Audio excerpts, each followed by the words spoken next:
Koreyaning har xil turdagi sushisiga baho beramiz. Birinchi tuxumli sushidan boshlaymiz. So'yli sosga botirib, guruch bilan tuxumni birga yotganingizni ta'minlayapti. Bu esa krevetkali sushi.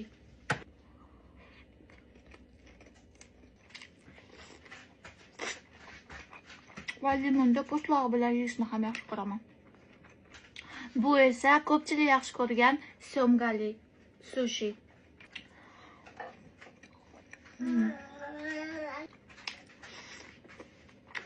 Men uchun eng shirin sushi bu qovurilmagan go'shtdan pishirilgan sushi.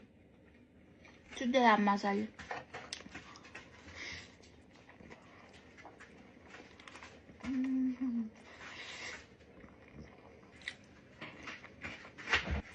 Bu esa 8 oyoqni 9-oyog'idan tayyorlangan sushi.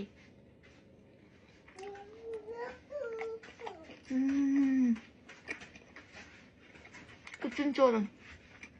Vashazob. Bu esa oq baliqdan tayyorlangan sushi.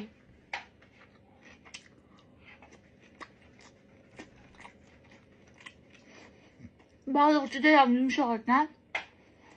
Og'zimda erib ketyapti.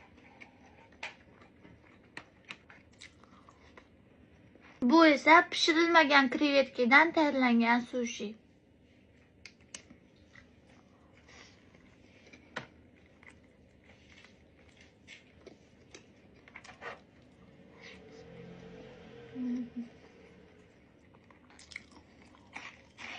Buni esa yosh bolachalar maza qilib yeydigan yubu chuvab deyiladi. Juda ham mazali.